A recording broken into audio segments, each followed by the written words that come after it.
Bagaimana sih munculnya Kingdom Protista? Kita lihat latar belakangnya. Pada awalnya kan hanya ada Kingdom Animalia dan Plantae ya adik-adik ya. Nah, Animalia ini biasanya punya alat gerak, kemudian tidak bisa membuat makanannya sendiri. Mengapa? Karena tidak punya klorofil. Sehingga biasanya Animalia ini bersifat heterotrof. Heterotrof. Kemudian Animalia juga punya organ yang sudah lebih kompleks dibandingkan tumbuhan. Salah satunya nanti punya mulut ya untuk memasukkan makanannya secara umum. Nah, Plantae ini tadi dia punya klorofil, tidak punya alat gerak, tapi dia bisa berfotosintesis. Nah, ada organisme yang kemudian membuat para ahli ini menjadi bingung ya. Karena apa? Dia punya ciri yang dimiliki oleh Plantae dan dimiliki oleh Animalia. Ini dia punya alat gerak, yang dimana alat gerak ini biasanya hanya dimiliki oleh Animalia. Kemudian punya klorofil, jadi bisa berfotosintesis. Itu adalah ciri tumbuhan. Tapi organisme yang ditemukan ini pada awalnya ketika tidak tersedia cahaya, dia tetap bisa hidup karena menjadi bersifat heterotrof. Nah, jadi selain dia bergerak, klorofil, berfotosintesis, ternyata organisme yang ditemukan itu juga bisa bersifat seperti hewan ya, heterotrof. Nah, kebingungan ini akhirnya disepakati untuk memasukkan dalam Kingdom Protista. Nah, ternyata nanti tidak hanya satu jenis hewan tersebut ya adik-adik ya, organisme tersebut, tetapi nanti ada organisme lainnya yang masuk dalam Kingdom Protista. Nah, intinya berarti Kingdom Protista ini adalah organisme yang nanti dia mirip hewan, mirip tumbuhan, dan ada juga yang mirip jamur ya adik-adik. Nah, jadi dia mirip tapi bukan jamur, bukan hewan, bukan tumbuhan, sehingga dimasukkan dalam Kingdom Protista. Nah, Protista ini penting ya adik-adik, dia punya peranan yang juga penting bagi manusia. Mengapa kemudian kita mempelajarinya? Nah, Protista nanti ada yang bisa berperan sebagai indikator sumber minyak bumi. Nanti itu adalah fungsi dari protozoa atau Protista yang mirip hewan. Kemudian ada juga yang menyebabkan penyakit pada manusia. Ini juga nanti kelompoknya protozoa. Kemudian bisa berperan sebagai kosmetik. Ini kelompoknya alga, nanti menjadi bahan pangan yang berprotein tinggi. Atau nanti bisa berperan sebagai dekomposer. Ini nanti yang mirip jamur. Serta berperan sebagai fitoplankton di perairan. Jadi memang tidak secara langsung berperan pada manusia, tapi bagi lingkungan juga Protista ini penting ya. Karena itu Protista sangat penting untuk kita pelajari. Nah, sekarang kita lihat apa sih ciri-ciri dari Protista. Oke, tadi kita lihat Protista itu ada yang mirip hewan, mirip tumbuhan, mirip jamur. Berarti ciri-cirinya ya nanti ciri-ciri yang terdapat pada hewan, pada tumbuhan, dan jamur ya adik-adik. Nah, kita lihat secara umum ciri-ciri Protista. Nah, yang pertama, Protista ini bersifat dia terdiri dari satu sel uniseluler, tapi juga ada yang multiseluler, adik-adik. Nanti yang uniseluler ini adalah protozoa ya, sementara yang multiseluler umumnya adalah alga serta Protista mirip jamur. Protista mirip jamur juga nanti ada yang uniseluler ya adik-adik. Nah, kemudian Protista ini sudah merupakan organisme yang eukariotik, meskipun masih sangat sederhana struktur tubuhnya. Jadi kalau eukariotik berarti sudah memiliki membran inti ya adik-adik ya, atau intinya sudah sejati. Nah, cara hidup ketika dia mendapatkan makanan, bagaimana caranya? Ada yang bersifat heterotrof, ini adalah Protista yang mirip hewan dan Protista mirip jamur, karena tadi tidak punya klorofil ya adik-adik, sehingga tidak bisa berfotosintesis. Nah, ada yang dapat berfotosintesis sehingga dia bersifat autotrof, itu adalah kelompok alga di sana. Nah, tadi jamur dan hewan, dia juga ada yang bersifat parasit ya, nanti ada yang parasit, ada yang saprofit. Ini untuk yang heterotrof. Nah, ciri berikutnya dari Protista adalah dia memiliki alat gerak. Alat geraknya itu bisa berupa flagel, silia, atau nanti ada kaki semu. Nah, ini biasanya yang dimiliki oleh protozoa ya, untuk kelompok protozoa. Tapi nanti dari jamur lendir atau Protista yang mirip jamur, juga ada yang memiliki flagel pada gametnya nanti ya untuk reproduksi, sehingga ada yang berbeda dengan jamur sejati. Kemudian, ciri-ciri Protista ini hidupnya ada yang berkoloni, berkelompok, namun ada yang juga soliter ya adik-adik ya. Jadi sendiri-sendiri hidupnya.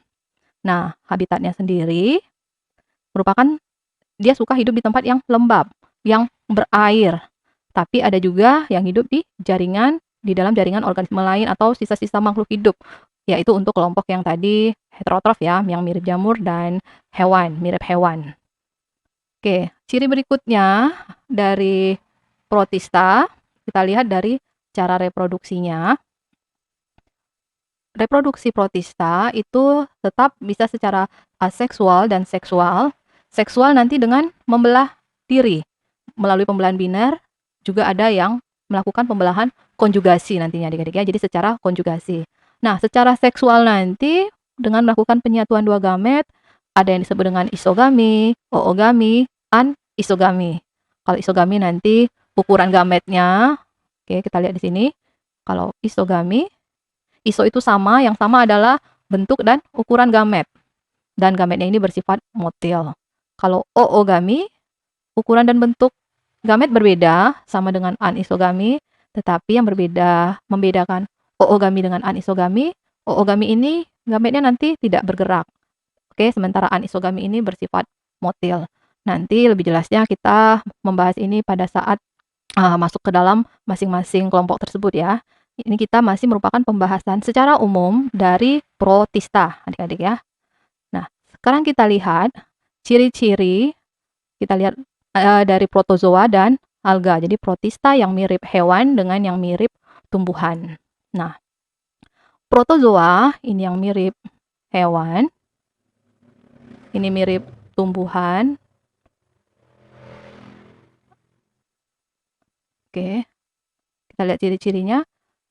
Protozoa ini bersifat uniseluler ya adik-adik. Jadi tubuhnya tersusun dari satu sel, namun satu sel ini sudah memiliki organel yang kompleks ya. Nah, sama seperti alga, uniseluler, tapi juga ada yang sudah multiseluler. Bahkan nanti beberapa alga ada yang dia sudah seperti tumbuhan yang kita lihat karena tinggi tanamannya, kemudian besar, meskipun ternyata itu bukan tumbuhan adik-adik ya, melainkan alga. Jadi mirip tumbuhan tetapi bukan tumbuhan. Nah, protozoa sudah merupakan eukariotik, begitu juga dengan alga, jadi sama ya ciri-ciri keduanya. Kemudian protozoa ini soliter atau berkoloni, dan habitatnya tadi sudah kita bahas, tempat berair, dan protozoa ini tidak bisa berfotosintesis tadi, dia membutuhkan bahan organik, sehingga dia hidup di tempat yang kaya akan bahan organik. Oke, karena tadi dia heterotrof. Nah, reproduksinya secara konjugasi dan membelah diri. Kemudian pada protozoa, berdasarkan alat geraknya, yang punya alat gerak adalah protozoa adik-adik ya.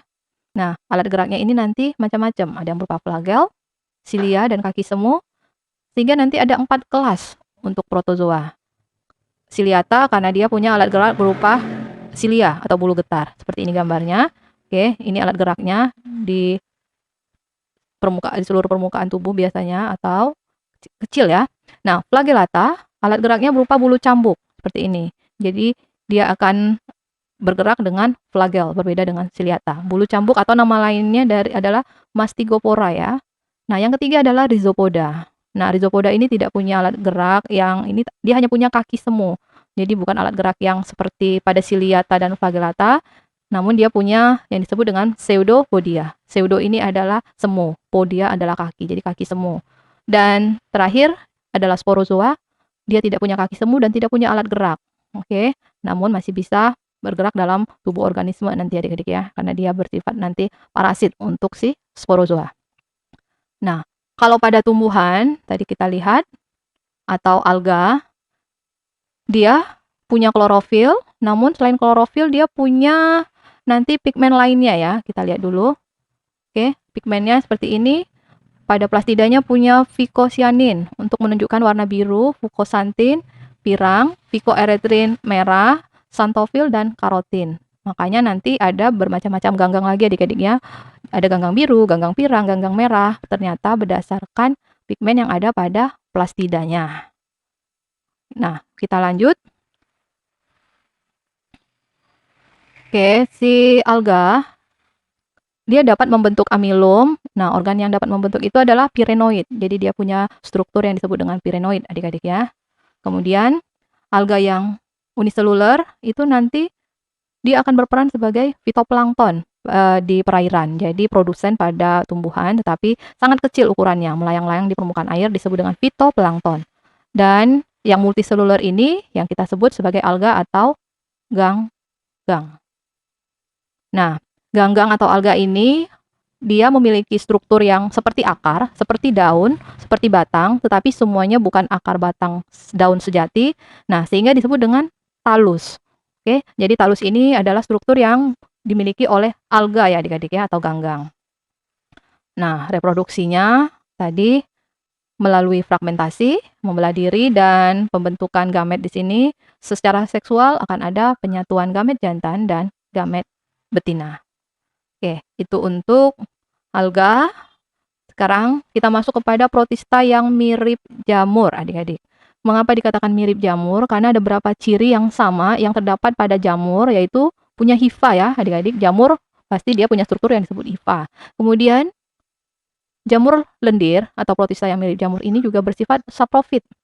Karena tadi dia tidak bisa membuat makanannya sendiri, kemudian mendapatkan bahan makanan dari sisa-sisa organisme ya, makhluk hidup, dan dia sudah memiliki inti sejati, membran inti, sehingga termasuk dalam organisme eukariotik. Nah, jamur asli, jamur yang sejati punya dinding sel.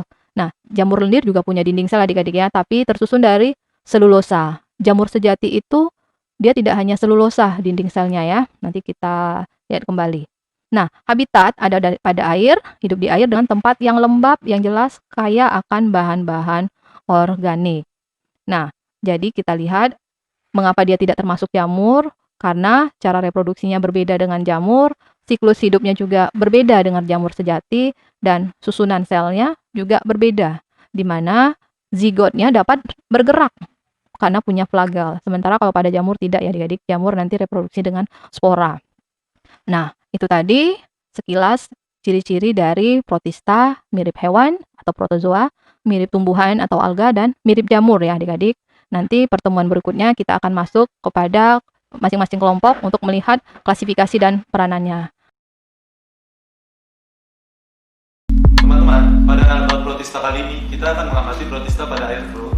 Kalian bisa ambil air flu di selokan, di air kolam, air sawah, atau air mengenang yang kotor. Bagaimana prosedurnya? Mari kita lihat video ini. Nah, untuk praktik pengamatan protista, bahan yang digunakan adalah sampel air kolam yang direndam 1 minggu dengan rumput-rumputan dan jangan ditutup agar ada oksigen yang masuk. Alat yang digunakan ada mikroskop, cawan Petri, Becker glass, pipet tetes, cover glass, dan objek glass.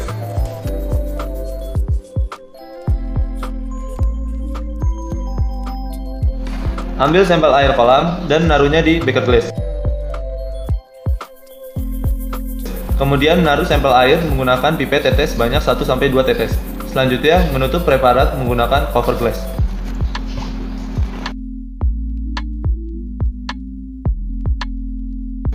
Pengamatan dilakukan dengan menggunakan mikroskop perbesaran lemah dahulu, kemudian perbesaran kuat. Siswa bisa mengamati lebih dari 1 sampel air.